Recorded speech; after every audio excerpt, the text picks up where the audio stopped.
Hey guys, Bart the Nature Guy here. I'm laughing right now because this is like my umpteenth time trying to make this video, and every time something happens, either a piece of paper that I'm using blows away.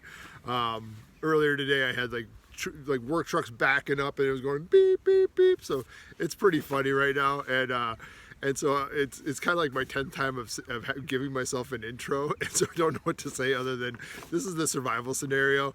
I'm having a good time with it and laughing about it. It's just kind of how things play out certain times when I make these videos for classes. And this survival scenario is really just something I got off the internet, to be honest with you. So it's a plane crash scenario. It's super rare that anybody's going to end up in a plane crash scenario, but it really does bring in a lot about like what's your perspective. Part of the scenario is going to be me giving you a list of 12 items, and you're going to put them in order from really important to your least important. And everybody does it different. There's very rarely that I see two people in class, I don't think I've ever had it, where everybody put the same things in order the same way.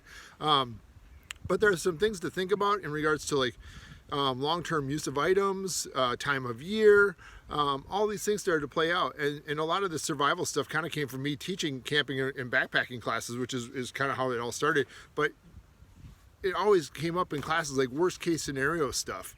They're fun things to answer, like kind of like get into as a class. Is like, what if your water filter broke? And you had to somehow like get water out of a swamp. How do you do that? And we would start working on it as a class. And I'd actually, before COVID, I'd bring in mucky, gross, dark, muddy water, and we would try to get it clear and then find a way to purify it, because filtration is different than purification. We would look at some basic first aid things, and kind of backcountry first aid. We'd look at what kind of, is there some ways to make tools and stuff like that. So we would start kind of get into this basic survival stuff, but it's not something that like I was like this big survivalist. That's not how it came around. And so it's through study, it's through trial and error with classes, and I definitely have had some precarious situations out. As much time as I spent outdoors, I've definitely run into being lost. I've definitely had some injury. And things not going as planned, and where you really do get worried, and you do enter that kind of survival brain of fight, flight, or freeze, versus kind of the creative brain of, hey, we're going on a hike and we're thinking about our trails and we're having fun and we like to be here, and all of a sudden things are not cool and you don't know where you are and something happens. I had a water bottle, like an Nalgene cap break one time, and I couldn't keep my water in there without splashing it all over my backpack. So it's just little things like that can really change things. I also have been in two like small plane situations where they almost did go down. One was in Alaska, which was taken up out of they call them like bush planes, but it was basically trying to take up out of a bog, and the plane didn't want to. If you've ever hit like a big puddle with a car and it like bogs down and water shoots out, that was happening to our plane trying to take off, and we were like, by the time we got in the air, you could not see out of the windshield, and the windshield wiper on the plane was going, and it was just smearing mud.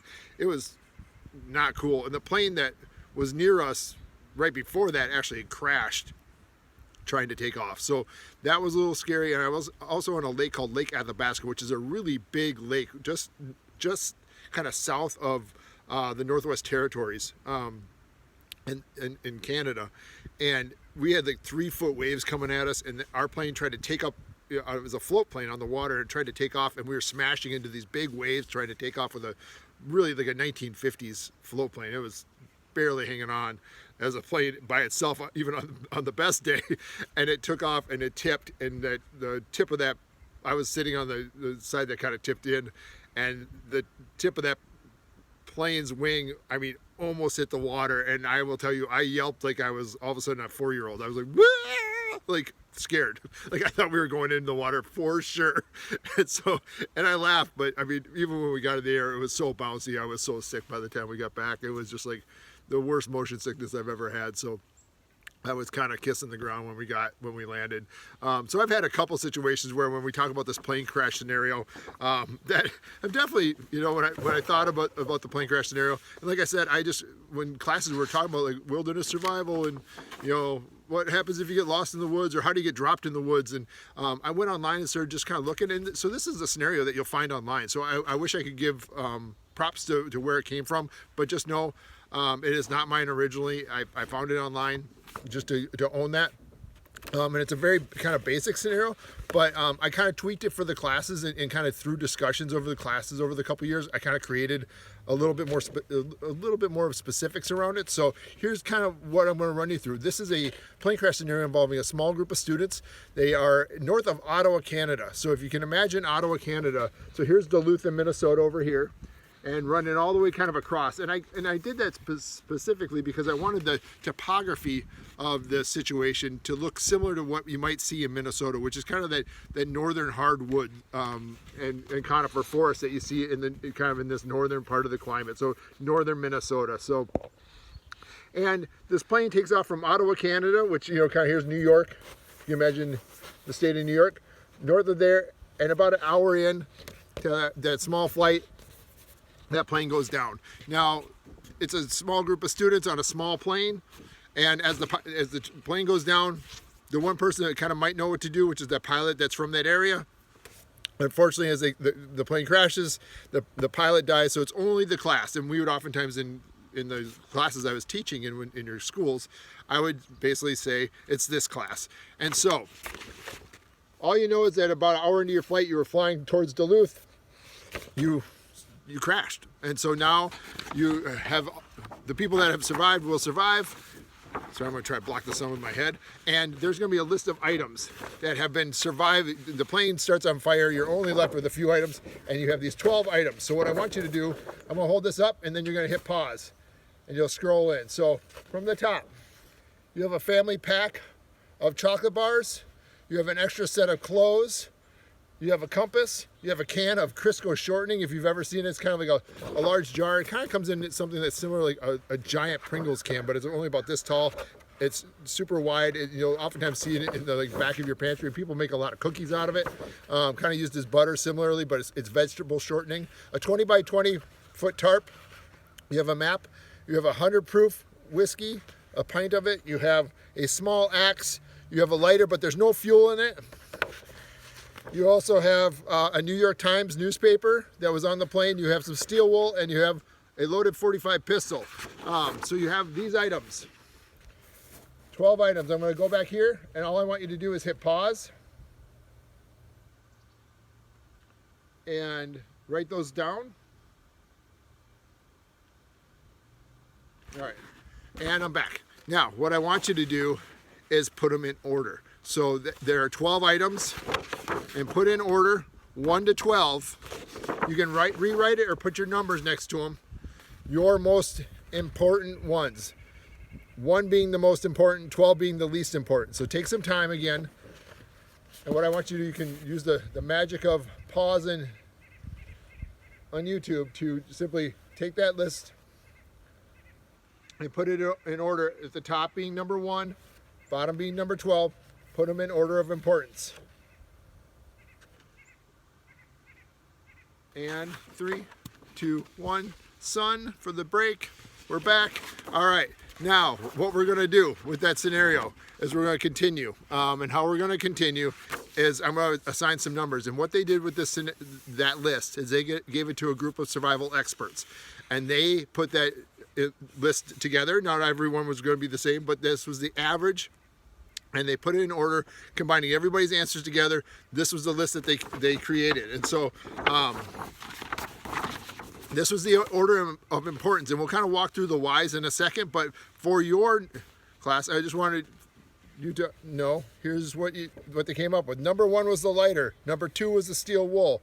Number 3 was the clothes. Number 4 was the Crisco. Number 5 was the tarp. Number 6 was the axe. Number 7 was the chocolate. Number 8 was the New York Times. I made a mistake, and instead of like wasting paper, I decided just to cross it off. So I apologize. I just missed these 2. So I accidentally put the 1 in the wrong place. So it's the pistol. Then at number 10 is the whiskey. Number 11 is the compass, and number 12 is the map. So these are all point orders as well. So what I want you to do is take your list and count down 6. So you're splitting your list in half. Cut it in half. I want you to score your top 6 answers. So your most important 6. And for each one of those numbers, right here, you can hit pause on it again. Hit pause and write it down. Lighter, steel wool. you're going to assign that number to your top 6. Whatever number's here, you're going to put on your top 6 list. So I'll give you an example. So let's say this person had on their top 6 the map, the compass, the New York Times, the can of Crisco, the chocolate bars, and the whiskey. So those are the answers, and these are the numbers associated from this side, right? So this one, the score would be 52 because they had a 12 for the map and the compass were 11 and 12. The New York Times was an 8. The can of Crisco was the 4. The chocolate bars were a 7, and the whiskey was a 10. Their score is 52. That is not a good score. So 40s and 50s are not so good. 30s are like solid. 20s are really good. So let's go to a different one. Here's another one. Extra set of clothes, the 45 pistol, the small axe, the 20 by 20 tarp, the lighter with no fuel, and the steel wool. So that's number 1, 2, 5, 6, 9, and 3. That's a score of 26, solid score. So I want you to kind of see how you do with this list and see what score you can kind of come up with. But I do also want to walk through some of the reasoning behind some of these things. So now, in this scenario, they want you to be warm. And so it's this time of year. It's going to be today is still going to be in the 40s, but it's going to drop down to the 20s. So that's going to be cold at night, and people can definitely be hypothermic. So the number one thing, if you remember back to our survival by the 3s, it was 3 weeks without food, 3 days without water, 3 hours without shelter, 3 minutes without air, and 3 seconds without hope, right? And so if you take away, everybody survived, we're okay, we have hope, nobody's struggling with breathing, so we're backing into this list. We need 3 hours. In 3 hours, what's the soonest thing that could harm us is shelter. So that's why you see this list created. This is all about shelter up here. And just remember, fire is protecting you from the elements. And so that actually, even though there's not like a fort, it's actually helping you survive in regards to keeping you warm. So that shelter is very important. They're viewing fire as the shelter. And so that lighter, even though it doesn't have fuel, can definitely spark the steel wool. Steel wool is very flammable very quickly. And so being in the woods, you're in the north woods, you're going to have probably lots of pine, lots of branches that are going to be off the ground, even though it's still wet this time of year. Any branches that are off the ground are generally going to be relatively good and dry. And so they also wanted you to get those extra clothes. Again, they're layering you. They're protecting you from the outside. That can of Crisco. This is kind of the sneaker one out of the whole thing, because a lot of students I know don't even know what Crisco is. We don't always cook with it that much. But it's actually a vegetable shortening, so it's almost like a solid white color, but you use it kind of like vegetable oil. It can actually has a consistency kind of waxy, and that's something you can actually put on your face and protect yourself from the outside elements, almost like a chapstick. And so it actually keep your hands and your neck and body a little bit warmer. So that's a help. It actually does have some calories. It's not going to be delicious to eat, but there are some calories involved in it. Actually quite a bit. So I think if I remember right, it's about 100 per tablespoon. So that's actually quite a bit of calories for a group of people. It's also a vessel. So the can is kind of like a Pringles can, but it's big and wide. So that can actually be used for gathering things. And also the bottom is kind of reflective like a Pringles can. It's got kind of like a false tin bottom. That can actually be used flipped upside down and used as a reflector. Should like a plane or a helicopter or a search party be looking for you from above, you can actually bounce that kind of create a flash for the people up above you if you have the sun available to you. So I mean, if it's cloudy, it's not going to help. But those type of things can definitely all benefit you in that situation. And the last one is that tarp, and that's again providing you shelter. And remember, you don't have to put it on like tie it up or anything like that. You could actually, if anybody remembers like being a kid doing the parachute thing in the gym, if you were like taking the parachute and then you kind of pulled it over your head and everybody sat down on it, you can do that as well, where it's you're using the tarp to keep your kind of butt off the ground, so you're not getting your body wet. You can actually use it to sit on, but then the tarp goes over your head and goes across to the next person, so everybody's feet are kind of facing each other, and actually your bodies become the tent stakes, and the tarp's right over your head. Our bodies are 98.6 degrees. If everybody got underneath that tarp, it's going to generate enough heat to at least get somewhat comfortable in that situation. The next one is the axe. It's actually the one, if I had to switch anything, the axe and the chocolate is actually would be a flip for me. And the reason is I think there's a lot, I don't think you really need an axe. There's so much wood and branches you can break. I don't think the axe to cut wood at this point is not something that you would need. And if you notice, this is all about staying put, right? So if you go back to that line that flight was on, if you don't show up in Duluth when you're expected, there's going to be a group of people that are probably waiting for you, like family and friends, and be like, where are they? The plane never showed up. And at that point, they're going to put a search and rescue team together, and they're going to most likely search on that line. So if you notice with these top items, this is not about leaving. This is not down in here, the compass or the map, or trying to walk or find anything. It's about staying close to that plane. They want you to stay where people are expecting you to be. If you start going to wander off through the middle of a Canadian forest, that makes it 10 times harder than trying to find a plane wreckage. Plane wreckage is much easier to find than just an individual. So that tarp is there to keep you warm. The reason why I would flip the chocolate and the axe again, the axe isn't necessary for it's wintertime in Canada. Like the bears are hibernating. There's not like a predator, especially with a group of people that you'd really even run into.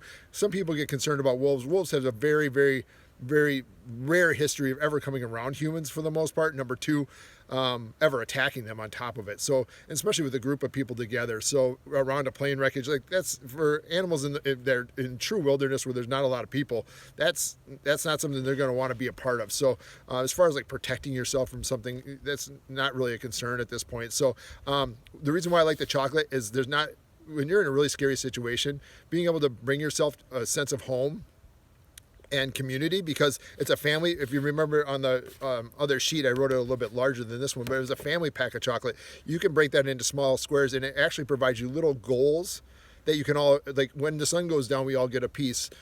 Before we go to bed, we all get a little piece, and you can start to break those little pieces off and all achieve a goal together. Everybody gets it. So it's something that the group can share, and it's a shared experience, and chocolate always puts a smile on my face. And it also, I have great fond memories of like Halloween's and opening up candy, and like that sense of like, it goes back to that first piece of Survival by Threes, which is hope. And it provides you some small little goal-oriented rewards throughout that experience. The New York Times, that paper can be very valuable to you, not only as a little bit of a fire starter, but actually if you crumpled it up and shoved it into your sleeves and into your pants and actually created like more of a loft inside your clothing. Again, just like a big down puffy coat, you're really heating up the space.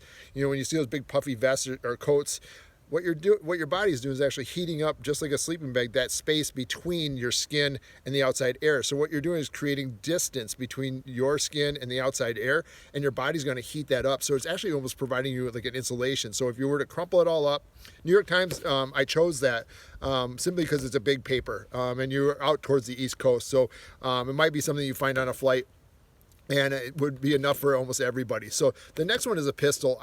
I would put the pistol at the bottom. I mean, you see the next two are the next three are way down here as well. But this is really getting into the bottoms of, this one is really scary, to be honest with you.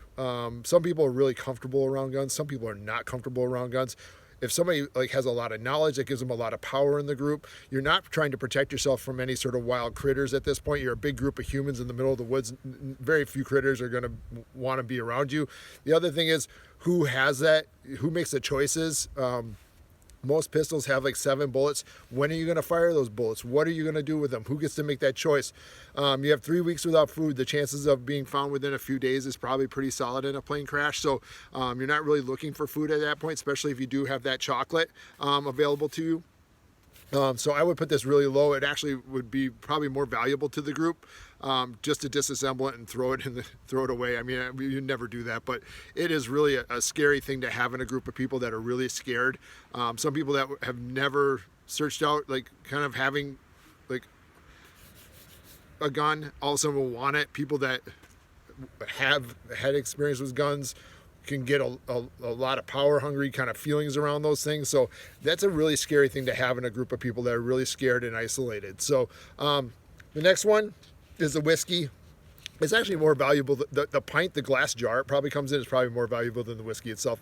Granted, you can probably make some sort of kind of of lamp out of it, if you took a little piece of cloth or maybe like, you know, something like this and stuck it, you know, kind of cut into the top of it and kind of created a wick in some sort of lighting situation, some sort of lamp, maybe a disinfectant if somebody has some injuries for the most part. But for the most part, it's not good. It's not good to drink at all. Number one, you don't want to be mentally impaired out there during a really scary situation. Number two, alcohol actually will make you colder in the end and thins out your blood a little bit. So it's not going to help you with the cold, even though it kind of tricks you into feeling warm.